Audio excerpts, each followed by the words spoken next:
Módulo 2, Filosofia de Segurança. No presente módulo, pretende-se abordar a forma como os regulamentos de dimensionamento de estruturas de betão armado procedem à aplicação da filosofia de segurança no que respeita às ações e aos materiais. Portanto, tendo como objetivo a garantia de segurança das estruturas, a filosofia de segurança é aplicada, como já vimos nos módulos que antecederam o presente módulo, de duas formas. Às ações, procurando submeter as estruturas a cargas maiores do que aquelas que realmente irão atuar durante o seu tempo de vida útil, ao longo, portanto, da sua vida, as ações que vão ocorrendo e vão mudando e vão atuando simultaneamente. E, por outro lado, as resistências, que admitindo que os materiais resistem a menos do que aquilo que efetivamente resistem. E, portanto, o objetivo é demonstrar que mesmo neste pressuposto, em que nós colocamos cargas superiores às reais e admitimos que os materiais são piores do que aqueles que, na verdade, iremos colocar em obra, a segurança está garantida. Ou seja, que os efeitos das ações não excedem as resistências nas diferentes secções, em todas as secções da nossa estrutura. Então vejamos como é que regulamentarmente é aplicada a filosofia de segurança às ações. Os esforços de cálculo atuantes são determinados de acordo com os regulamentos a partir de combinações de ações afetadas por coeficientes de segurança. Compete ao projetista, naturalmente, especificar, tendo em conta a finalidade da estrutura, quais as ações que a irão solicitar. Mas eu aqui, cuidado, chamo a atenção. O projetista saberá ao fim a que se destina a sua estrutura e, tendo em conta ao fim a que se destina, os regulamentos irão especificar que tipo de ações devemos considerar atuar e, mais importante, definirão os valores característicos que, associados a cada uma dessas ações que teremos de incluir no projeto. Depois, e portanto, os regulamentos especificam quais os valores característicos que temos que adotar e quais as combinações que temos que ter em conta para cada situação, já que se tivermos mais do que uma ação a atuar, temos de equacionar como é que elas poderão ou não atuar em simultâneo e, consequentemente, ver o efeito dessa atuação simultânea. Quais são as ações usuais em estruturas de betão armado? Bom, são, em primeiro lugar, o peso próprio, as ações do tipo permanente, aquelas que estão sempre a atuar na estrutura, que usualmente representadas pela letra G de gravidade. Temos as sobrecargas ou as ações variáveis, aquelas que apresentam grande variabilidade ao longo do tempo, mas que aqui as sobrecargas pretendem fundamentalmente cobrir as cargas associadas aos diferentes itens que colocamos no interior das estruturas, pensando no edifício de habitação, ao mobiliário, às máquinas, às diferentes máquinas de cozinha, etc., que colocamos, às pessoas, não é? Portanto, são essas as solicitações a considerar na sobrecarga. Depois, outra hipótese é o vento, o W do wind. Estou já agora a referir que muitas destas siglas vêm do inglês, não é? Porque é a língua usualmente adotada na terminologia. O vento, o sismo, talvez a solicitação mais gravosa em grande parte do território nacional, portanto o ED Earthquake. A neve, acid snow. Veículos, podendo ser automóveis no caso de pontes rodoviárias ou comboios no caso de pontes ferroviárias, e também a temperatura, já que quando as estruturas estão restringidas, se aquecem ou se arrefecem, se dilatam ou se encolhem, podem introduzir esforços significativos que o projetista terá que ter em conta. Portanto, genericamente, nós temos três grandes tipos de ações: as ações permanentes, as ações variáveis e as ações acidentais, que apresentam, digamos assim, um figurino distinto ao longo do tempo de vida útil da estrutura. Como é que é esse figurino? Vejamos para as ações permanentes, portanto, e considerando como horizonte temporal o período de tempo de vida útil da estrutura, o que se caracteriza é que a ação permanente apresenta uma variação acentuada num intervalo de tempo curto, no arranque da obra, começa a construir-se, começa, obviamente, de imediato a entrar em conta o peso da estrutura, que é uma parte significativa deste peso de carga permanente, mais acabamentos, etc.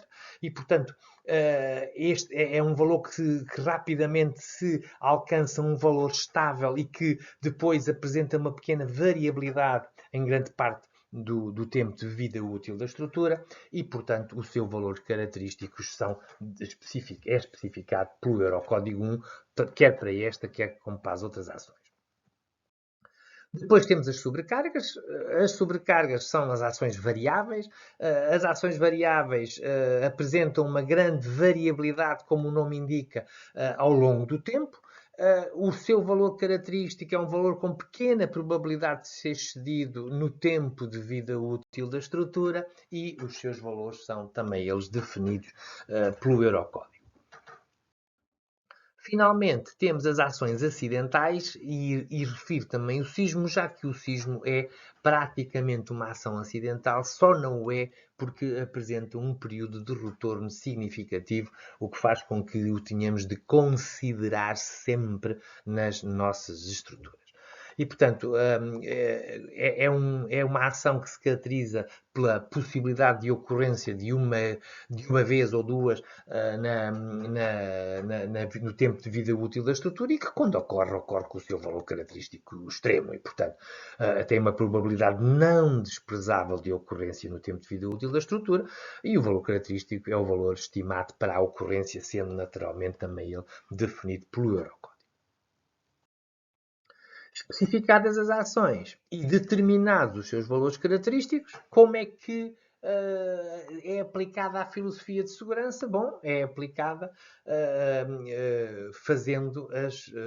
obtendo os esforços através de combinações de ações, as quais são especificadas regulamentarmente. E nós temos dois tipos de combinações: as combinações de estados limite últimos, aquelas que nos irão conduzir aos esforços para os quais temos de garantir a segurança da estrutura, e as combinações de estado limite de utilização são aquelas que utilizaremos para verificar se as secções que dimensionamos aos estados limite últimos não apresentam um bom comportamento em serviço. E, portanto, estas combinações pretendem ter em conta a probabilidade da atuação conjunta das ações e introduzir aqui os coeficientes de segurança para as ações. Portanto, aqui chama a atenção que esta é uma ciência complexa, com grande peso de estatística e que, felizmente, já foi feito pelos investigadores e não nos compete a nós, digamos assim, preocupar-nos com essa faceta, já que o que estas combinações de ações têm por trás é todo esse trabalho de estatística que já está desenvolvido e foi estudado e nós podemos agora descansadamente utilizar, apenas recorrendo aos seus conceitos e aos seus valores, aplicar as combinações de ações e ter em conta que estamos a obter valores de esforços com a segurança exigida regulamentarmente.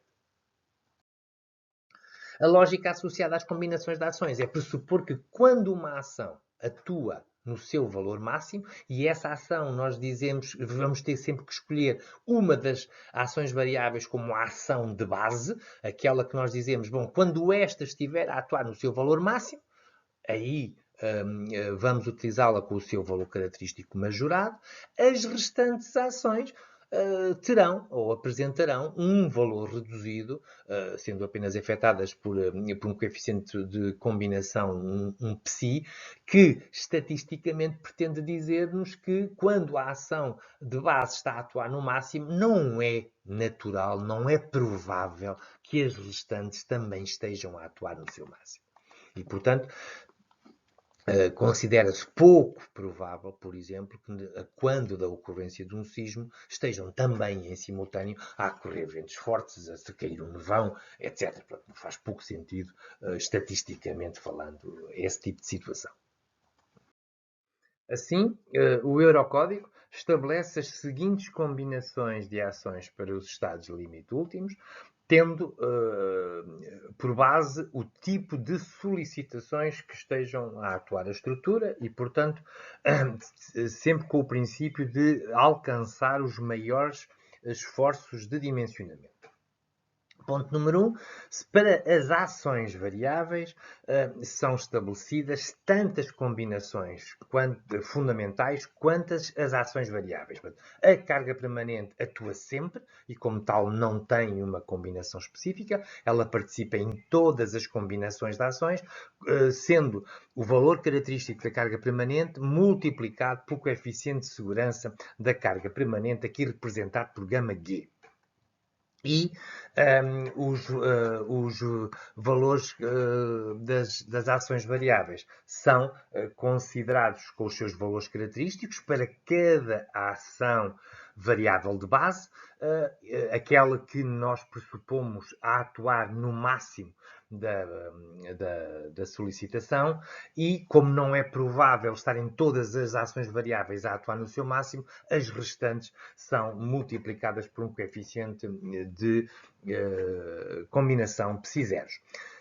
No que diz respeito aos coeficientes de segurança, o γg e o γq, o γg para as cargas permanentes e o γq para as ações variáveis, chamam a atenção que para a carga permanente, o Eurocódigo 0 diz que ela toma o valor de 1 ou de 1,35, consoante seja favorável ou desfavorável. Portanto, o valor é sempre maior quando a ação é desfavorável, ou seja, conduz a maiores esforços na estrutura.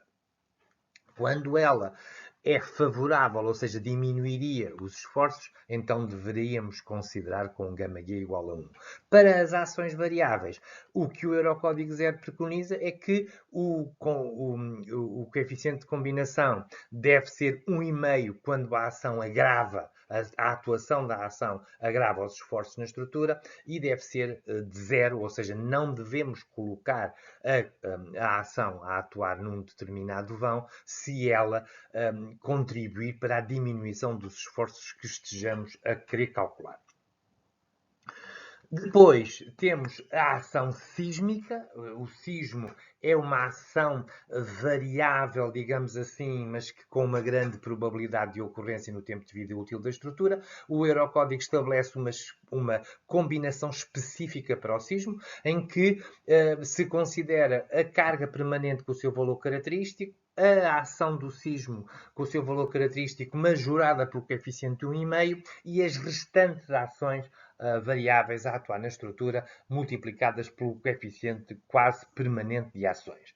Finalmente, existem ainda as combinações acidentais para as ações acidentais, que é similar à combinação sísmica, mas que apenas a diferença é que não são majorados os valores característicos das ações acidentais, já que a probabilidade de ocorrer esse tipo de ação, e refiro que aqui a ação acidental pode ser uma explosão num edifício, pode ser um choque de um navio com uma ponte marítima, etc. Portanto, ocorrências acidentais, mas que serão muito graves a sua simples ocorrência e, portanto, o impacto, o valor característico que ela traduz é apenas considerado no seu valor característico, não sendo majorado. Exemplificando agora, e para facilitar a compreensão do que é o efeito favorável ou desfavorável das ações, suponhamos que temos como objetivo calcular o máximo momento positivo no vão de uma viga com 2 tramos, uma viga apoiada e com um vão em consola, na qual atua, por exemplo, uma carga permanente. Portanto, se o objetivo for calcular o máximo momento positivo para esta estrutura, naturalmente a estrutura, a forma como se aplica a filosofia de segurança será de majorar a carga permanente no primeiro vão por 1,35 e não a majorar, multiplicá-la apenas por 1 no vão da consola, já que toda a carga que se colocar na consola tende a diminuir o momento máximo positivo no vão, logo é favorável para o projeto e, como tal, o engenheiro não deve, digamos assim, socorrer-se dessa parcela e, por essa razão, deve proceder ao cálculo desta forma.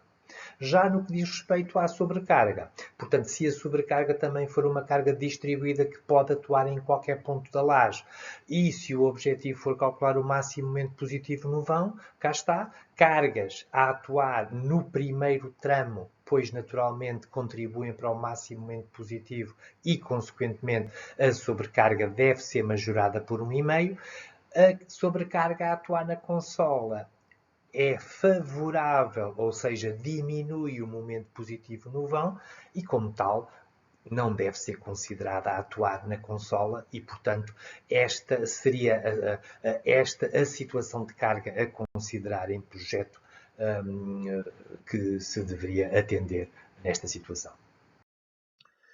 Quanto às ações, às combinações para os estados limites de utilização, aí, como os estados de utilização têm em conta sempre um fator tempo, as verificações em serviço estão sempre associadas ao fator tempo, porque é a atuação mais ou menos duradoura das ações é que poderá pôr em risco a não verificação do estado limite de utilização. Basicamente, o que o regulamento vai definir são valores de combinação que têm em conta esse fator tempo e, portanto, considerando um coeficiente psi1, que é um valor que atua, psi1 vezes o valor característico, é o valor que atua em pelo menos 5% do tempo de vida útil da estrutura, e o valor psi2 é aquele que atua em cerca de mais de 50% do tempo de vida útil da estrutura. E, portanto, como vemos, o psi2 é sempre inferior ao psi1 e isso, naturalmente, significa que pesa menos na combinação de ações. Para efeitos de estados limites de utilização, as combinações são 3, combinação característica, combinação frequente e combinação quase permanente. Para as combinações características, elas são utilizadas e chamo aqui a atenção, não é o projetista que escolhe qual é a combinação que quer, é o regulamento que especifica para o efeito em causa o que é que temos que considerar e, portanto, quando o regulamento especifica que temos que adotar a combinação característica, significa que o que está em causa é um problema que a simples ocorrência durante algumas horas pode pôr em causa a segurança da estrutura de pessoas e bens e, portanto, a combinação característica é a combinação em que se adiciona aos valores das cargas permanentes o valor das ações variáveis, o valor característico da ação variável base, mais o psi1 das restantes ações variáveis.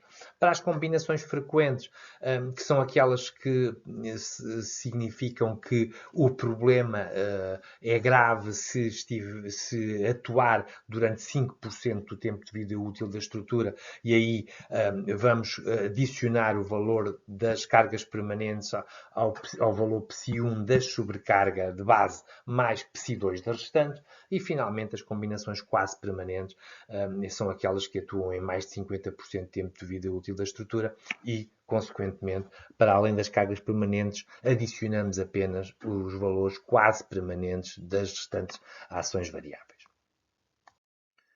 Estabelecido este modelo de cálculo estrutural e determinadas as ações, tendo em conta, obviamente, as combinações que nos são impostas pelo regulamento, resultam conhecidos os valores de cálculo dos esforços atuantes. Agora, resta-nos saber o que é que nós temos que fazer em termos de filosofia da segurança do lado dos materiais. E, portanto, agora a segurança irá ser verificada comparando com os esforços resistentes das secções, tendo em conta os materiais que vamos adotar. Então vejamos como é que é aplicada a filosofia de segurança aos materiais. Portanto, sendo o objetivo da unidade curricular de betão estrutural o dimensionamento de estruturas de betão armado, executadas, portanto, com betão e com aço, importa conhecer e analisar o comportamento destes dois materiais, chamando eu a atenção que há outros materiais, alumínio, madeira, etc., que não iremos aqui analisar, porque não são o foco da nossa unidade curricular. Quanto ao betão, ele é designado pela letra C, de concrete, ok? Em que, por dois números, neste caso um C2025, significa que o primeiro número é a tensão característica à compressão em provetes cilíndricos, de geometria de 0,15 de diâmetro com 30 cm de altura, e o segundo número é a tensão característica à compressão em provetes cúbicos de aresta de 20 mm. De 20 centímetros. E estes valores definidos em megapascais. Portanto, um C2025 é um betão com uma tensão característica à compressão de 20 megapascais em provetes cilíndricos. Quanto ao aço, ele é designado pela letra S de steel por um número que é nem mais nem menos que a tensão característica de cedência em megapascais. Portanto, um S500 é um aço que apresenta uma tensão característica de cedência de 500 megapascais. Chamo já a atenção a esta desproporcionalidade enorme entre a resistência do betão, este exemplo, um C20 que tem 20 megapascais de resistência, contra o aço, que um aço 500 tem 500 megapascais. Portanto, o aço é significativamente mais de 10 vezes, apresenta resistências superiores em mais de 10 vezes ao betão. Portanto, a tensão do aço tem uma ordem de grandeza que, em geral, é 20 vezes superior à do betão. Quanto às relações constitutivas do betão à compressão, elas apresento aqui vários ensaios para diferentes tipos de betão. Aquilo que se verifica e se constata é que quanto mais resistente é o betão, ou seja, quanto mais alta é a curva nestes diagramas, menor é a sua extensão na rotula, ou seja, o betão é mais frágil, digamos assim. De qualquer maneira, foi com base nestes diagramas de extensões que é obtido o diagrama de cálculo definido regulamentarmente.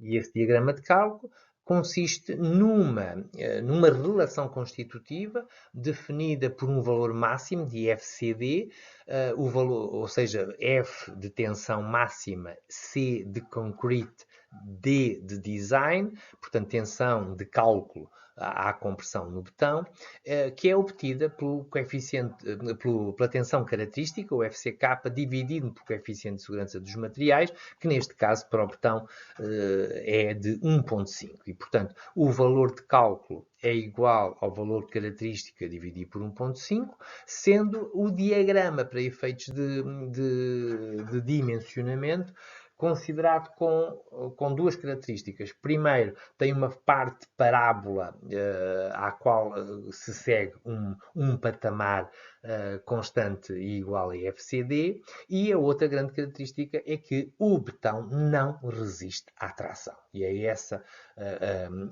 esse dado que iremos sempre adotar para efeitos do dimensionamento de estruturas de betão armado. Outra característica importante, a curva parabólica está ali definida, a sua expressão, que nos permite, em função da extensão, conhecer qual é a tensão, e esta variação parabólica termina para uma extensão igual a 2 por 1000, havendo o patamar até à extensão máxima de 3,5 por 1000, em que eu aqui escrevo com valores positivos, mas o betão é à compressão e, portanto, na verdade, estou a pensar em valores negativos de extensões.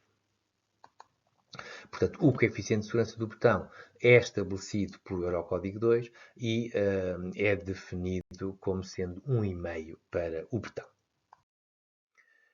Também no Eurocódigo, no quadro 1.3.1, são dadas as diferentes características para os diferentes betões.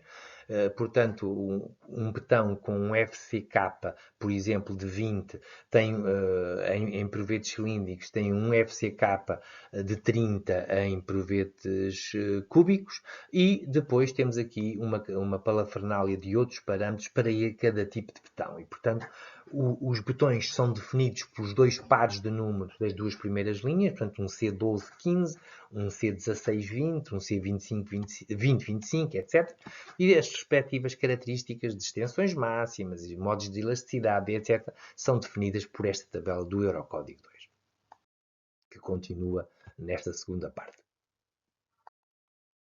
Quanto às relações constitutivas do aço à tração, elas são genericamente com esta tipologia. O aço caracteriza-se por ter um grande modo de elasticidade, mais ou menos de 200 gigapascais, e também se observa que tem um comportamento similar ao betão, que é quanto mais resistente é o aço, menor a sua ductilidade.